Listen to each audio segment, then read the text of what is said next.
وہ صبح ربی کی سحر کا اجالا، وہ جس کو بہاروں نے صدیوں میں پالا، جسے حق نے خود آپ سانچے میں ڈھالا، وہ جس نے اندھیروں سے ہم کو نکالا، وہ برکت کا پرتو، وہ رحمت کا چھالا، وہ آدم تا عیسیٰ سبھی کا حوالہ، فلک چاند سورج ستارے گواہ ہیں، زمین کے ہنسی سب نظارے گواہ ہیں، وہ آیا ہے جس نے جہاں کو سنبھالا، حسن کی نزاکت امنگوں کی مالا۔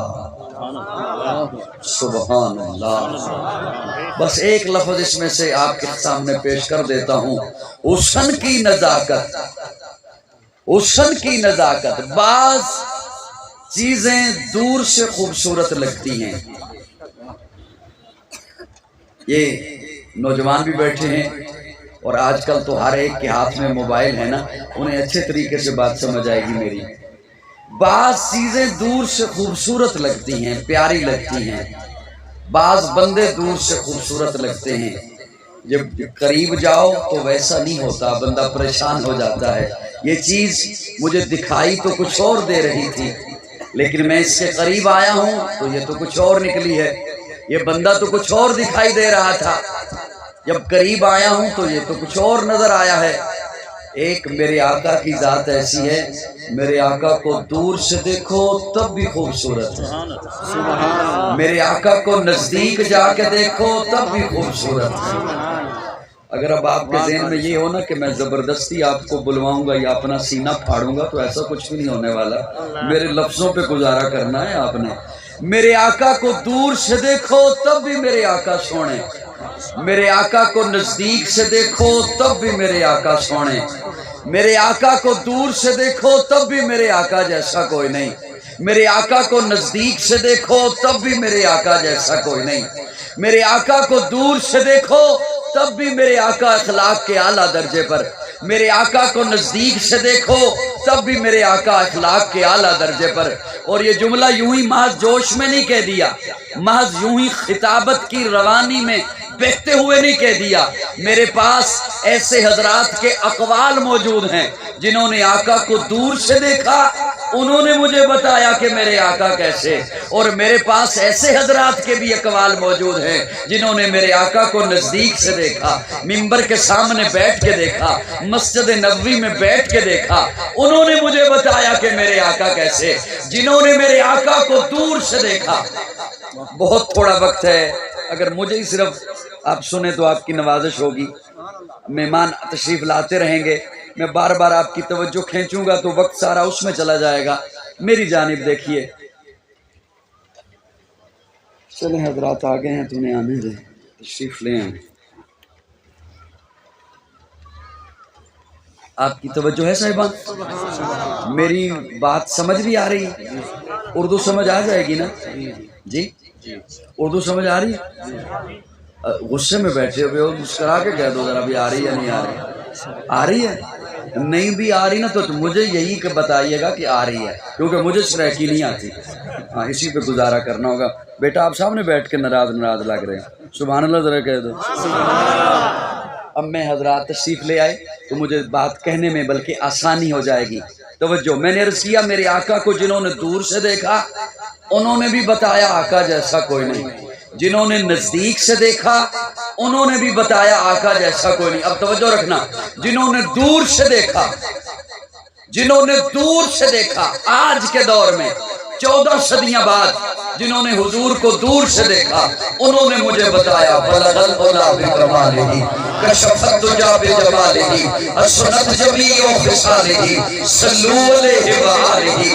جنہوں نے میرے آقا کو دور سے دیکھا وہ 14.5 صدیاں بعد لاہور میں بیٹھا ہوا سید زادہ بول اٹھا، لاہور میں بیٹھا ہوا میرے ابا جی کا پیر بھائی بول اٹھا، اے رسول امین خاتم المرسلین، تجھ سا کوئی نہیں، تجھ سا کوئی نہیں، نہیں، بس میں کونین پہلے سجائی گئی، پھر تیری ذات منظر پہ لائی گئی۔ اے ازل کے ہنسی، اے ابد کے ہنسی، تجھ سا کوئی نہیں، تجھ سا کوئی نہیں۔ اور جنہوں نے میرے آقا کو نزدیک سے دیکھا انہوں نے مجھے بتایا وَأَحْسَنُ مِنْكَ لَمْ تَرَ قَطُّ عَيْنِي وَأَجْمَلُ مِنْكَ لَمْ تَلِدِ النِّسَاءُ خُلِقْتَ مُبَرَّأً مِنْ كُلِّ عَيْبٍ كَأَنَّكَ قَدْ خُلِقْتَ كَمَا تَشَاءُ۔ کیا کہنے ان کے جنہوں نے آقا کو سامنے بیٹھ کے دیکھا، کیا کہنے ان کے جنہوں نے منبر کے سامنے بیٹھ کے دیکھا، کیا کہنے ان کے جنہوں نے کبھی مکہ میں دیکھا، کبھی مدینہ میں دیکھا، کبھی بدر میں دیکھا، کبھی احد میں دیکھا، کبھی حنین میں دیکھا، کبھی تبوک میں دیکھا، کبھی گلی میں دیکھا، کبھی بازار میں دیکھا، کبھی مسجد میں دیکھا، کبھی مصلی پہ دیکھا، کبھی منبر پہ دیکھا، لیکن میں کیوں نہ قربان جاؤں اپنی اماں پر، میں کیوں نہ قربان جاؤں سیدہ پر، طیبہ پر، طاہرہ پر، عائشہ پر، جنہوں نے وہ صبح کا مکھڑا اپنی گودی میں رکھا، دیکھا، پھر مجھے بتایا لنا شمس وللآفاق شمسی۔ کائنات والو تسی کہنے ہوئے سورج بڑا سونا ہے، سورج کیڑا سونا ہے، کیڑا میرا محمد سونا ہے۔ لنا شمس وللآفاق شمسی، سورج دیاں تے او لاٹاں ہی نہیں جڑیاں میرے محمد دیاں لاٹاں نے۔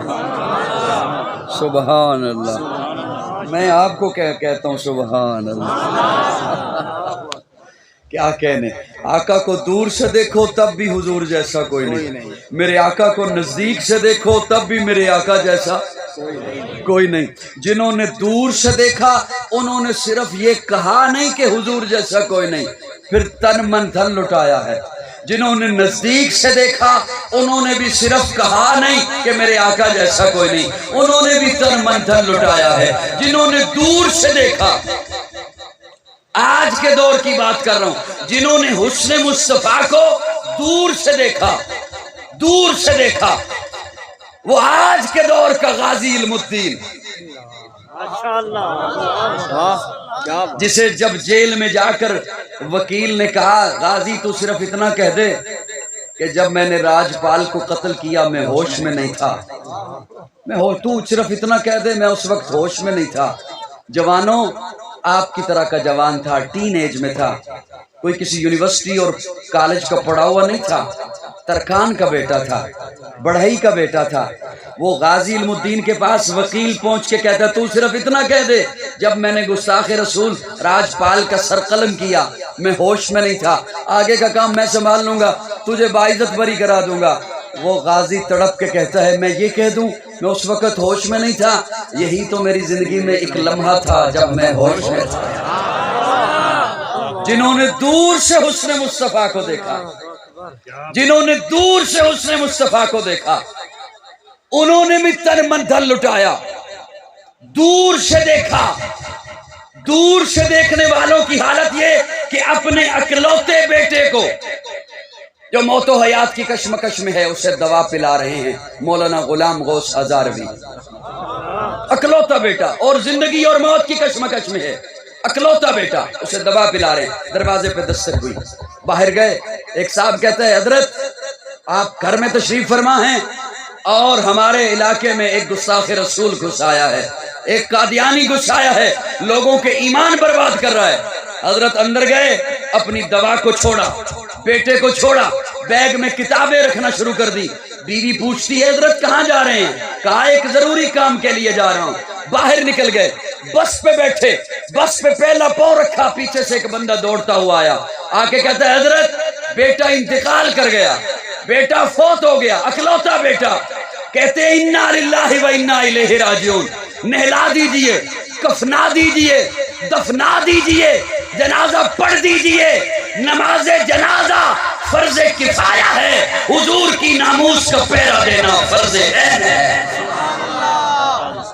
جنہوں نے دور سے حسن مصطفیٰ کو دیکھا اور جنہوں نے نزدیک سے دیکھا، اس کا ایک ہاتھ ادھر باندھا گیا، دوسرا ہاتھ ادھر باندھا گیا، ہتھیلیوں کے اندر کیل ٹھونکے گئے، میخیں گاڑی گئی، پاؤں ایک اس جانب دوسرا پاؤں اس جانب دیوار کے ساتھ چپکا دیا گیا، اور زمین پاؤں سے اٹھے ہوئے ہیں۔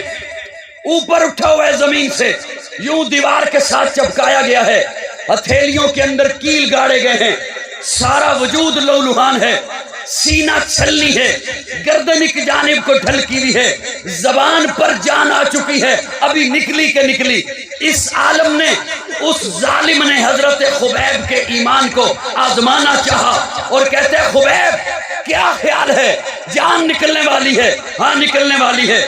ابھی گزرنے والے ہو دنیا سے؟ ہاں جانے والا ہوں۔ کیا خیال ہے تجھے یہاں سے اتار دیا جائے اور تیری جگہ تیرے نبی کو لا کے کھڑا کر دیا جائے؟ وہ خبیب جس کی جان لبوں پر تھی، وہ بپرے ہوئے شیر کی طرح گرجا اور گرج کے کہتا ہے کتے بکواس نہ کر، میرے جیسے لاکھوں محمد کے جوتے پہ قربان۔